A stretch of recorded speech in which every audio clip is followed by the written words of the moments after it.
GameCube.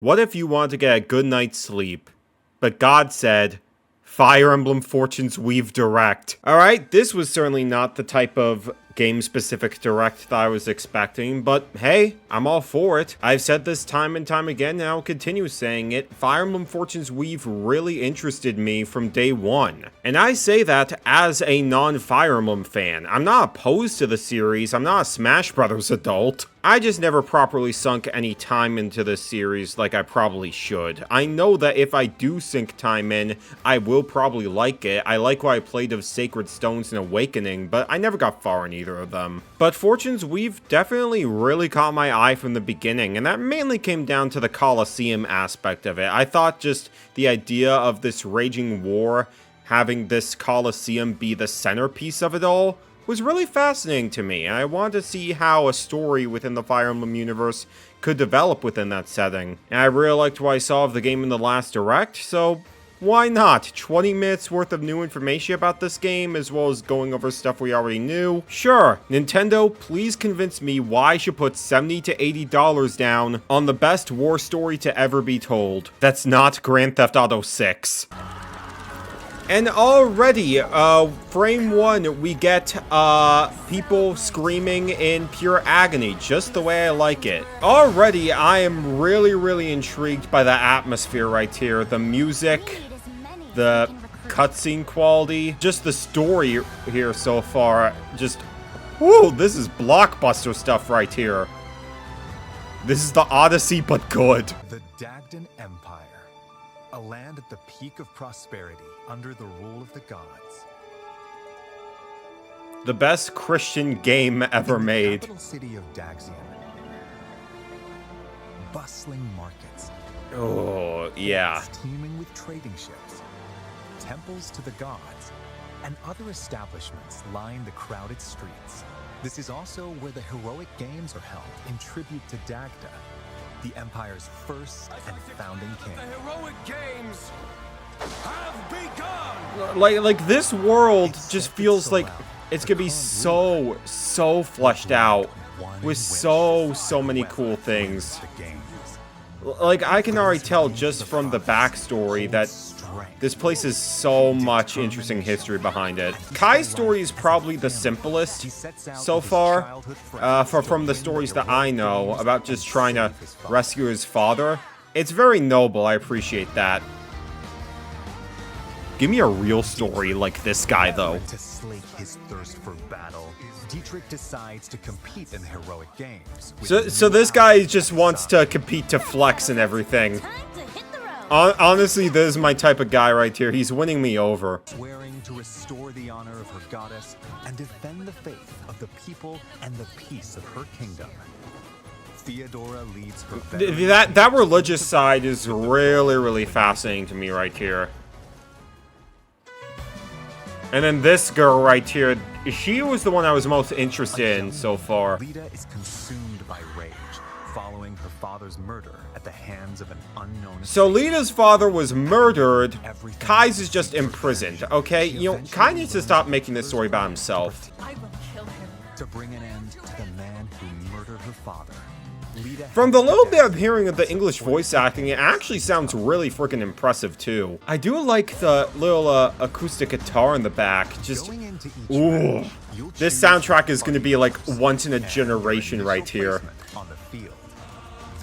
From what I've heard of the soundtracks in other Fire Emblem games, especially Three Houses, it's all incredible, and this is seeming like it's gonna be the best yet. Okay, so you're fighting the other protagonist of the story, no matter which one you choose. I guess I should have expected that. So yeah, this is just a lot of typical Fire Emblem info. You know, your gauntlets. I don't think I've seen gauntlets before. They might have been in one of the Switch games, but I haven't seen those before. Bows strike enemies at a distance and can deal fatal blows to flying units. Like, seriously, these animations are freaking stellar. The terrain can also give you an advantage. Okay. Again, I'm a Fire Emblem tourist right here. I don't know how terrain ends up affecting how you play the game. It might have been in the Switch entries, but I don't know anything about that. But that's really cool. Like, maybe it could, like, slow you down, or, like, I can imagine wind would make it so maybe it'd be harder to actually hit the opponent. Lots of really interesting ideas here. There are also special moves that consume your soul in exchange for power, called Blaze. Oh my gosh. Kai releases a burst of otherworldly power from his hand. Is this that's worth flaming selling in a your wide soul area. to? Because based on the animations I'm seeing, it definitely seems like it's worth it. Lead up Blaze Herbihuela to buff allies. Okay, buffing allies is nice. And more. Summoning monsters, that's always sick, but can she play Wonderwall? You can rewind to any previous point in battle, so don't be afraid to rethink your Oh, that's strategy the if things coward's don't way go out. I gotta prove I'm a capital G gamer by never using that and extending my playthrough from like 40 hours to Bardingers who fight 5,000 because I can't beat and it. bishops who use white magic. So you can change the class of the protagonists. Okay, that's interesting. I would have assumed they'd just be a set class, but And their That's- range of movement also varies. I'm not sure how I feel about that. I feel like, Classes are divided into beginner, specialty, and advanced tiers. I mean, that's a lot of options for sure, but I almost feel like Classes are picking a foundational. certain class Gladiators would make it excel so at handling weapons. you're limited to a certain skill set. I mean, it makes sense to customize with the other characters, but for the protagonists, I'm not sure how I feel about that, honestly. Advanced classes are masters of You can ride an elephant in the advanced class? I take everything back. This game is actually goated. I will defend this with all of my life. If it's OP too, and you get to ride on I'm pretty sure you could ride on dragons in the past too, but I don't think you could with elephants. Correct me if I'm wrong, but that's enough to sell me, especially child me on this game, because elephants were my favorite animals back in the day. Okay, based on being able to like go out into the world, it doesn't seem like your matches are only going to be limited to the Colosseum, and that's cool. Because, like, if it was just in the Colosseum, I love the concept, but if it was if you're only doing battles in the Colosseum, that would be a little bit boring in my opinion. Unless it's just exploring in the overworld, which is fine too, but I'd love a little bit more variety in the setting. On match days, you can watch battles between other participants unfold to research your opponents. So this is basically this land's version of like the World Cup or the Olympics, if you actually get to watch other events too. Weapons and tools, or enhance your weapons. So how does Messi play into the story? You can also receive quests from townsfolk. Complete them by the given deadline to receive rewards. Okay, You so never know who might again, actually help. when I see like given a certain time frame, it looks like this game is being based on a timer in the background, and so you can only do certain things, a certain amount of things at a certain time, and I really like that. I think that helps to give much more weight towards what it is you're doing, and forces you to really prioritize what is you really want to do. Invite them to share a meal. That might be enough to win them over. I will gladly dine with a nice bowl of orange chicken with some of these fine women. Okay, the world map. Venture So outside of Daxia, you can can explore the areas outside across world. the continent. Time passes every time you move, so plan. your Ooh, expedition's okay. So you can explore in the outside world, but there's a risk in doing Purchase local so. wares, Anything you'd like? Oh, that is or sick. gather information that could Oh, be that's gonna useful in offer your like so much variety, but also like there's consequences to doing all this because of the time of day moving. Oh my, this is, enemies will randomly appear on the world map. yeah, and yeah, you can do fights. Okay, maybe they're not like chapter like long fights or anything, but that's freaking sick. Oh my gosh. This is gonna be the best game ever made. Your foes. This, You'll I also have find no dungeons notes so far. It feels like this game is doing everything I could possibly want to do, and then some. Is this what it's like to actually enjoy video games instead of roaming in a dungeon. hyping up games that aren't real? Fire barrels! I was hoping I could see them actually explode in real time, but that would have been like the funniest thing to me. Just exploding your opponents with fire barrels, that would have been incredible. For those who stand upon the final stage, I shall grant whatever wish you may desire. So say I, the divine sovereign, that I vow to you. People of Daxian, hear me now as I declare that the heroic games have begun! Let's frickin' go! Let's frickin' go! I'm not even in this audience, and I'm just excited at the prospect. I'm so excited for an era that I was never a part of, and it's probably for the best that I was never a part of, because I get to play this. This game comes out in 1449. 5 years later? What? Oh no. Oh no. There's a time skip. Oh, this is gonna devastate me, isn't it?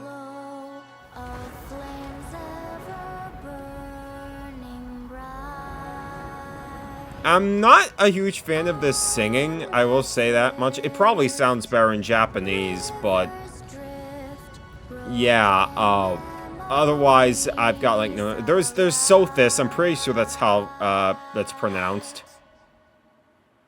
I see that my song has finally reached your ears.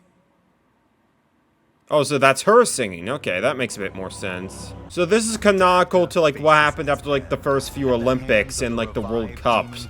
So they had their first few games, and then they had to stop because of World War II. This is basically that, but in Fire Emblem form. Even the 4 heroes who played a significant role in the heroic games have vanished. To confront the situation, Only the avatar Sothis can save the world. A single soul. And it was me, the one and only Matthew Smart, to save the world.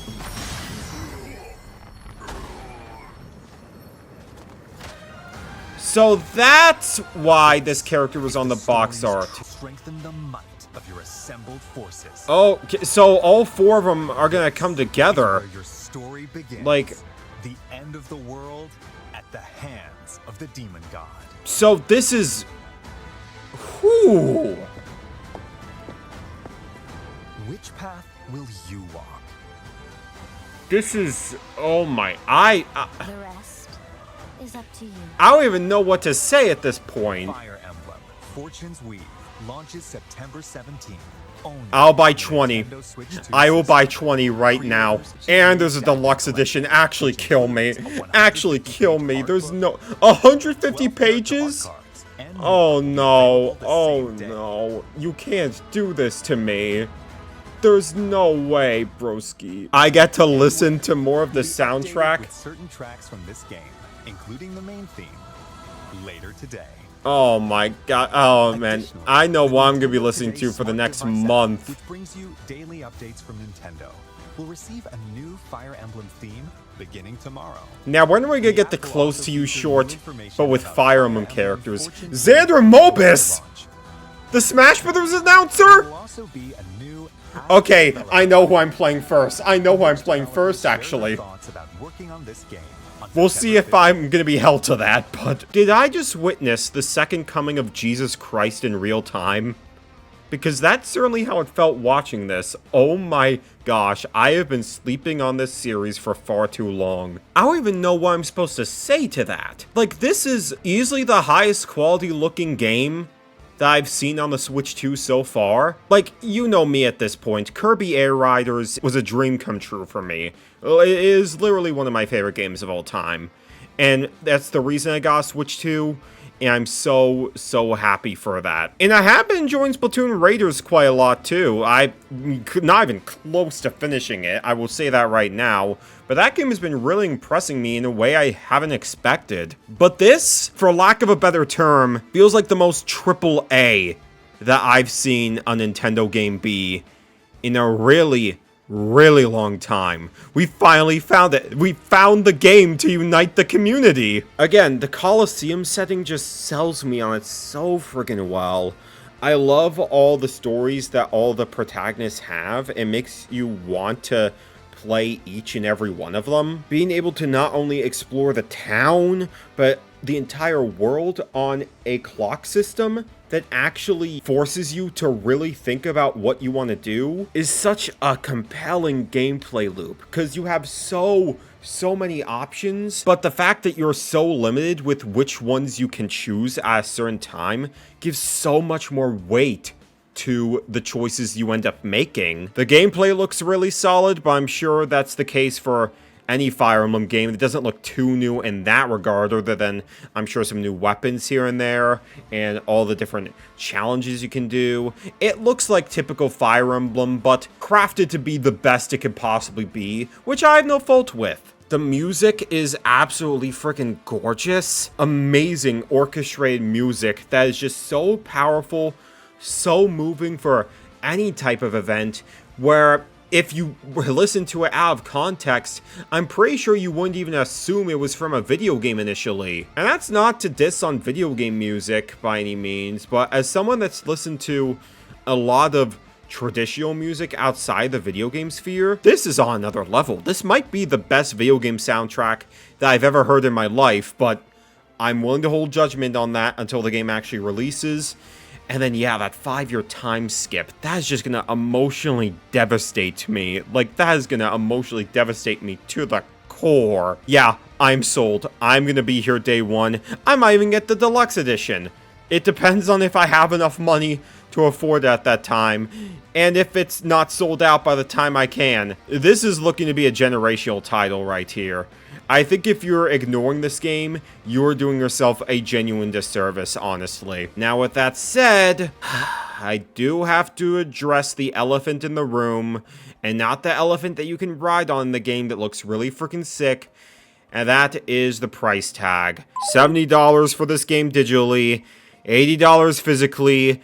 The second $80 Switch 2 game. Nintendo is so freaking greedy. They're the most evil company in the world. We can't let them get away with this. Look, I understand the frustration all too well, and I agree with you. But if you're asking me with how much content is going to be in this game and how much of it is going to be worthwhile, Fortune's Weave is looking to be much more worth the $80 price tag than Mario Kart World ever did. And if the last few Nintendo Switch 2 games are to go by, the physical edition is going to be worth $70 throughout the pre-order period, so there are going to be workarounds for sure.